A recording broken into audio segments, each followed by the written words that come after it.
뉴욕주가 코로나 신규 확진자가 5월 이후 최고치인 것으로 나타났습니다. 미국의 코로나19 3차 대유행이 12월 들어 최악의 상황으로 치닫게 될 것이라는 경고가 나왔습니다. 뉴욕시 공립교가 일주일 후에 대면 수업을 재개합니다. 뉴욕시가 코로나 피해 소상인들에게 새로운 무이자 대출 프로그램을 시행합니다. 바이든 당선인이 차기 백악관 공보팀을 지명했습니다. 세계 각국 백신 접종 우선위는 의료 종사자와 고령자인 것으로 나타났습니다. 내 집같이 편안한 은행 뉴 밀레니엄 뱅크가 뉴저지 클로스터와 뉴욕 플러싱에 새로운 지점을 오픈하였습니다. 클로스터 570 피어먼트 로드와 플러싱 141 노던 블러바드에 위치한 새 지점에서 모든 금융 업무와 혼무 기지 상담도 함께 해드립니다. Member of FDIC and Equal Housing Lender.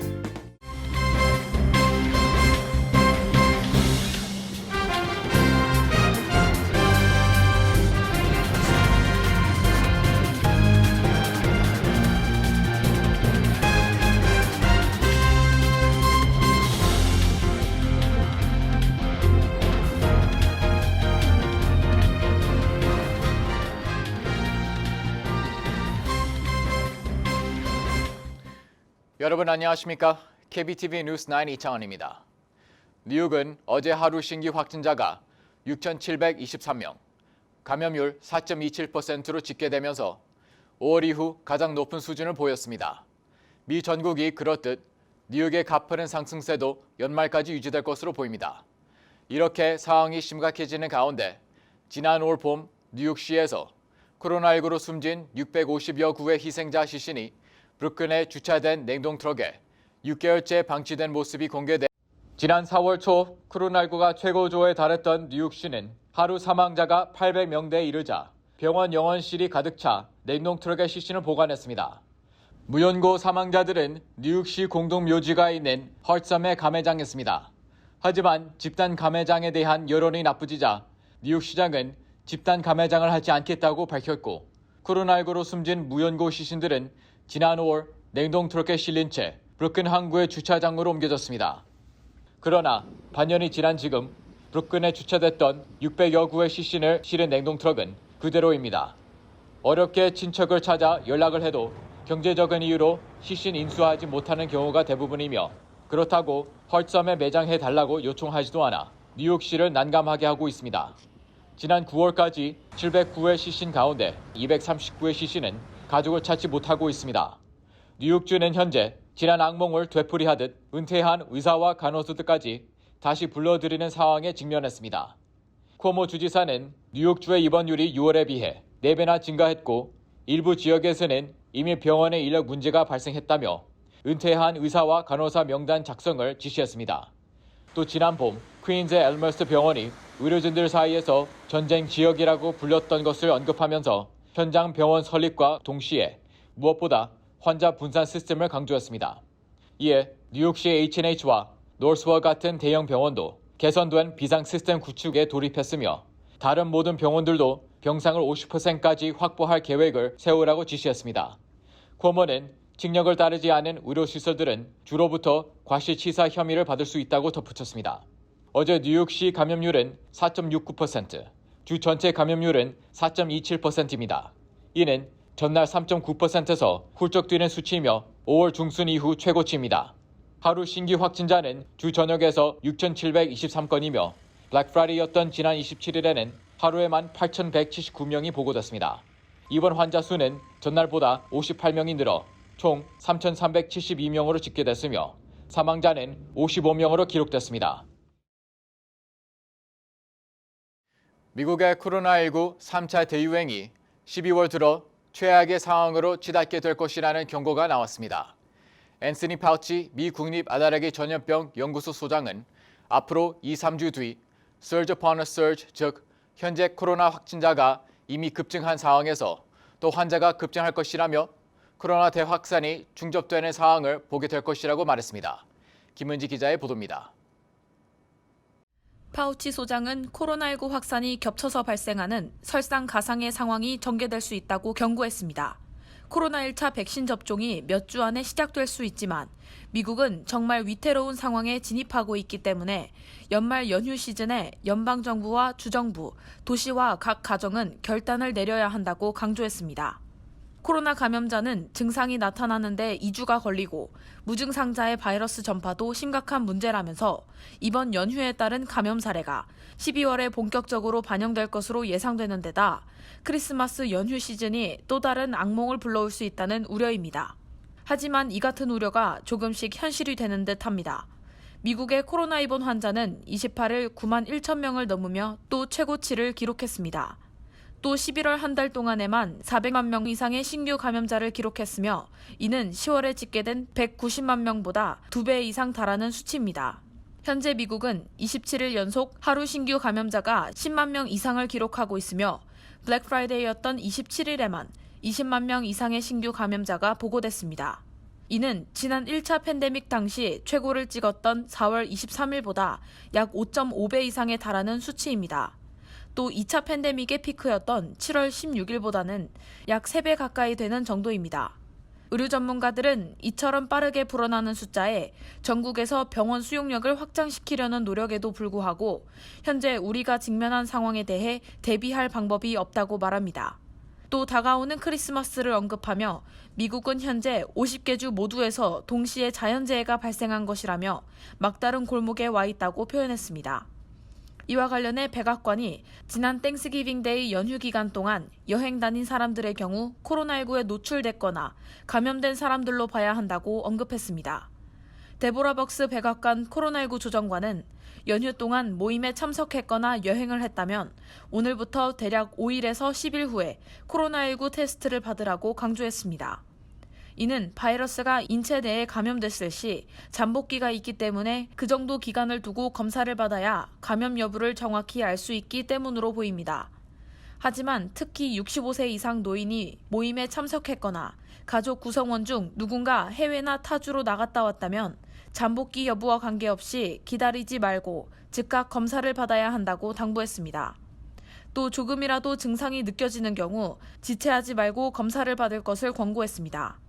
뿐만 아니라 바이러스에 노출될 만한 상황에 놓여 있었다고 생각되면 검사를 받기 전까지 본인이나 주변 사람들 모두 코로나19 확진자로 인식하고 행동해야 하며 실내에서도 반드시 마스크를 써야 한다는 점을 잊어서는 안 된다고 말했습니다. KBTV 뉴스 김은지입니다. 코로나19 확산으로 그동안 폐쇄됐던 뉴욕시 공립학교가 오는 12월 7일부터 단계적으로 다시 문을 열고 대면 수업을 재개할 예정입니다. 최명진 기자가 전해드립니다. 29일 빌 드블라지오 뉴욕시장에 의하면 우선적으로 뉴욕시 프리킨더가든에서 초등학교까지 오는 12월 7일부터 다시 문을 열고 특수학교 재학생인 75학군도 오는 12월 10일부터 대면 수업을 재개하기로 결정했다고 밝혔습니다. 단 중학교와 고등학교의 대면 수업 재개 일정은 아직 확정되지 않은 상태로 당분간 전면 온라인 수업을 유지하기로 했습니다. 이번 등교 재개는 사전에 대면 수업을 신청한 학생들에 한해서 등교할 수 있습니다. 이는 전체 학생 수의 약 3분의 1인 33만 5천여 명이 해당되며 이 중 약 19만 명이 다음 주에 등교할 것으로 예상했습니다. 이와 관련해 하이브리드 학습을 점차적으로 폐지하고 주 5일 대면 수업을 시행하는 방안을 추진하고 있는 것으로 나타났습니다. 지금까지는 인원이 조금 소수였고 통제가 조금 그래도 잘 된다고 생각을 해서 이렇게 보낼 수 있었는데 만약에 5일 연속으로 가게 되면은 지금 반을 합쳐서 다 같은 반에 보내는 건지 그럼 인원이 얼만큼 되는 건지를 구체적인 계획은 저희도 들은 게 없기 때문에 아이가 학교를 갔을 때와 가지 않았을 때의 차이가 있다고 생각을 해서 저 웬만하면은 이제 보내고 싶지만 근데 위험하면서까지 아이를 보내고 싶은 생각은 없고 학생들이 학교로 다시 돌아가기 위해서는 학부모 등이 서명한 코로나19 진단검사 동의서를 뉴욕시 교육청 웹사이트에서 작성한 뒤 반드시 제출해야 합니다. 한편 뉴욕시는 대면 수업과 원격 수업을 병행하는 하이브리드 방식으로 가을 학기를 운영하기로 결정하면서 코로나19 일주일 평균 양성 비율이 3%를 넘기면 학교를 다시 폐쇄하겠다는 기준을 정한 바 있습니다. 하지만 이에 대해 드블라지오 시장은 현재 일주일 평균 감염률이 3.90%로 3%가 넘는 학교 폐쇄 기준을 없애고 강화된 진단 검사와 새로운 안전 가이드 라인으로 학교를 안전하게 유지할 수 있을 것이라고 전했습니다. 또한 나이가 어릴수록 감염이나 확산의 우려가 덜하다는 연구 결과에 따라 저학년부터 대면 수업을 재개하게 됐고 학생과 교직원 16만여 명을 대상으로 검사한 결과 0.25%의 낮은 양성 판정을 받았다며 학교를 개방해도 안전하다는 증거를 다수 확보했다며 대면 수업 재개 의사를 밝혔습니다. KBTV 뉴스 최명진입니다. 뉴욕시 정부가 코로나19 사태로 직격탄을 맞은 소상인들을 구제하기 위한 방안으로 저소득층 지역부터 단계적인 신청 접수를 통해 무이자로 최대 10만 달러까지 대출해 줍니다.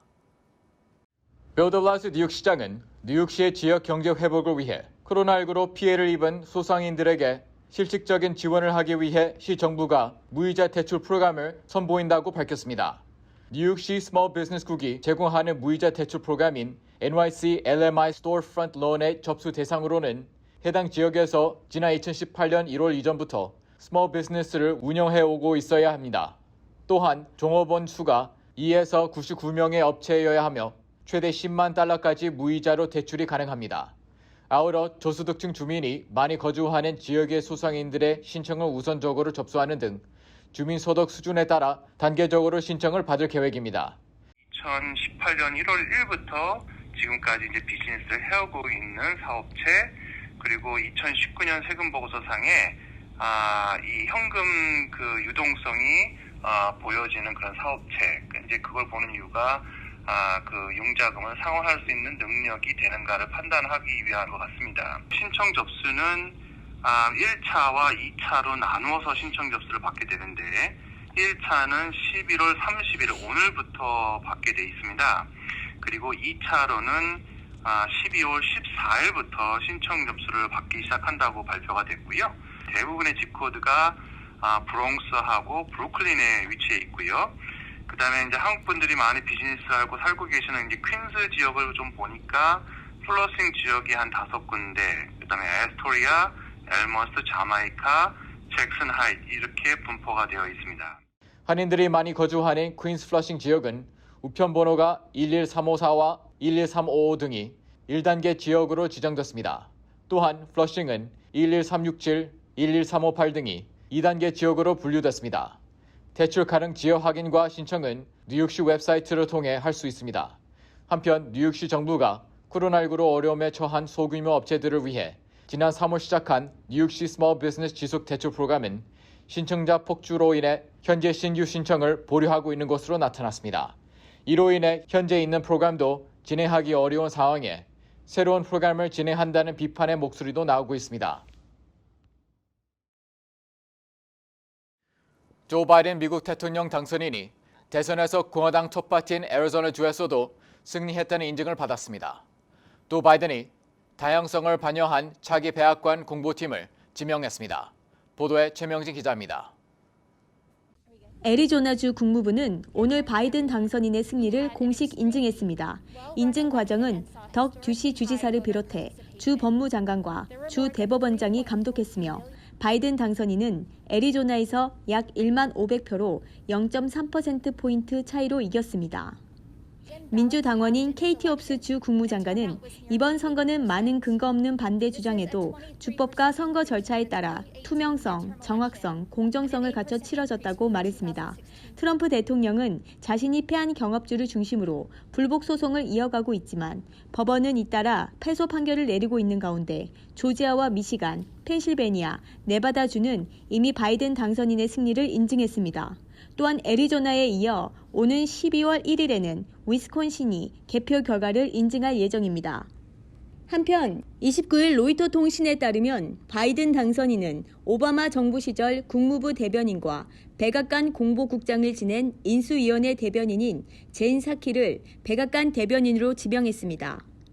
캐린 장 피에르 선거 캠프 선임 고문은 백악관 부대변인으로 지명됐으며 선거 캠프에서 카말라 해리스 부통령 당선인의 비서실장으로 지낸 인물입니다.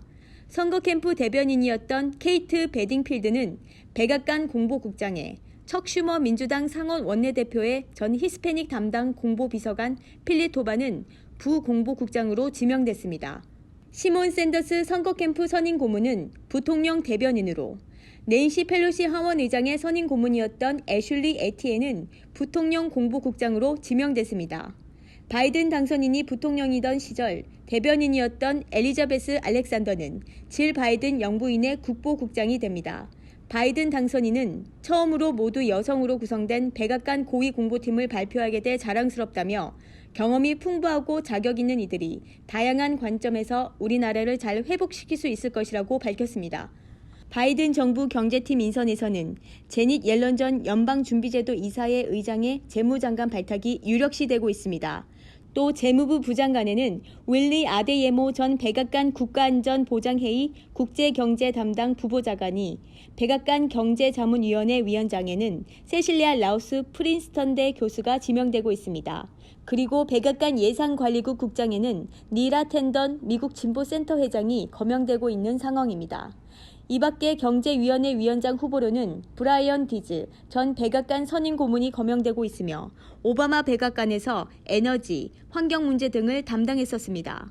폴리티코 보도에 의하면 바이든 당선인이 앞서 외교안보팀 인선 때 제기됐던 다양성 부족 등의 비판을 염두에 두고 경제팀 요직에는 다양성을 반영하기로 했다며 이 같은 인사들을 대거 중용할 계획으로 전해졌습니다. KBTV 뉴스 최명진입니다. 전 세계적으로 화이자, 모더나, 애스트라제네카가 개발한 코로나19 백신 접종을 앞두고 각국은 의료 종사자와 고령자를 접종 우선순위에 둔 것으로 나타났습니다. 김은지 기자의 보도입니다. 29일 폴리티코는 40개국 정부의 백신 공급 계획을 분석한 결과 대다수가 의료 서비스 종사자와 고령자를 우선순위로 두고 있다고 보도했습니다. 주요 국가들의 코로나19 백신 공급 계획에 따르면 질병통제예방센터 CDC가 오는 12월 10일까지 백신 우선 공급 대상 지침을 마련하겠다고 밝힌 가운데 미국에서는 2,100만 명에 달하는 전국 의료 종사자들에게 먼저 돌아가야 한다는데 정부 당국자들이 대체로 동의하고 있습니다. 백신 접종 개시가 임박한 영국은 총 11개 집단의 공급 우선순위를 매긴 상세한 지침을 마련했습니다. 고령의 요양원 입소자가 1순위고 뒤이어 80세 이상 고령자, 의료사회복지 종사자들이 접종을 받게 돼 있습니다.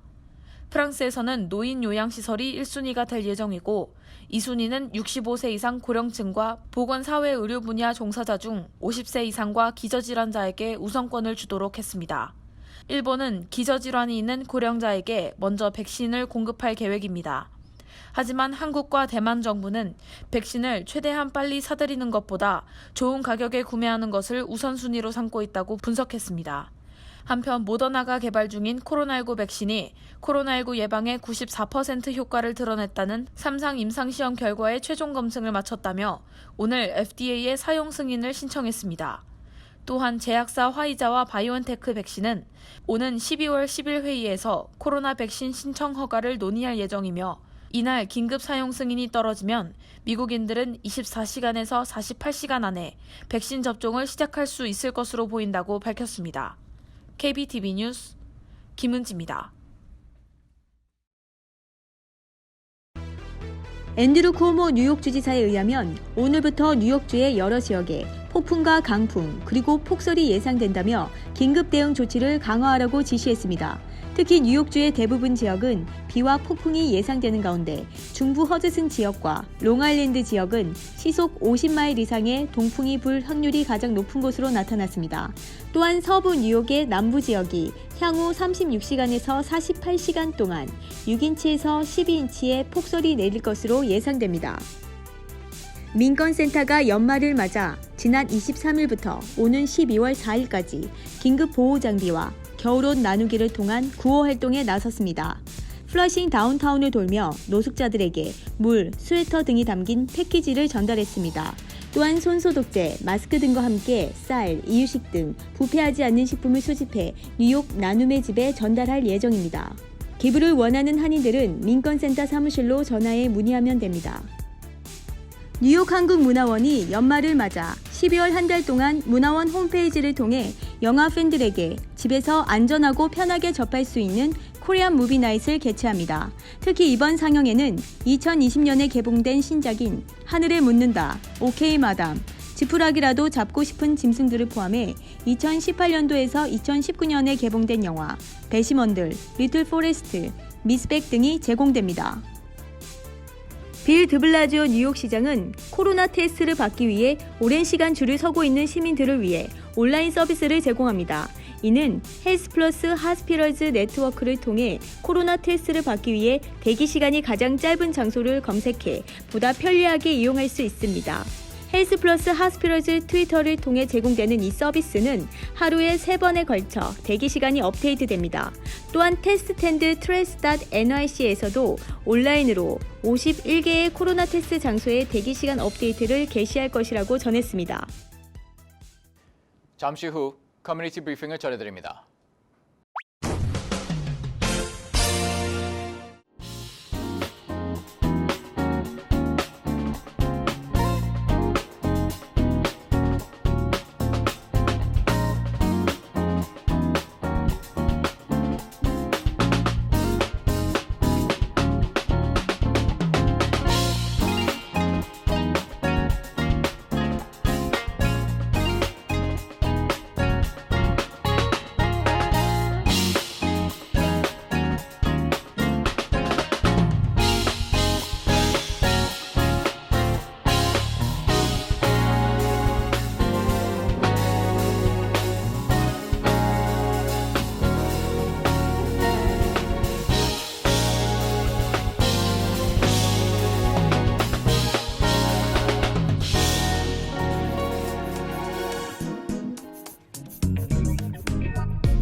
이어서 환율과 증시 전해드립니다.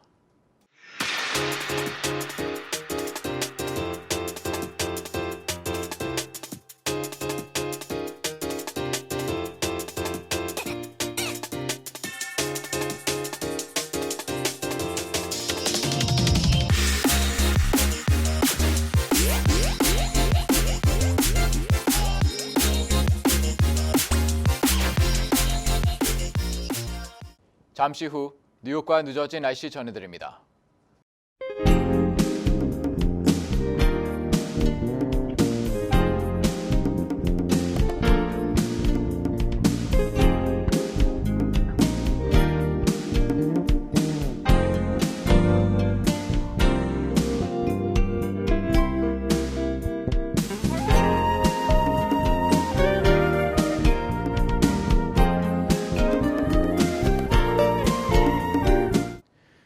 어제 뉴욕주 코로나 신규 확진자가 5월 이후 가장 높은 수준을 보인 가운데 뉴욕시 공립교가 강화된 진단 검사 등 새로운 안전 가이드라인을 토대로 일주일 후 대면 수업 재개를 앞두고 있습니다.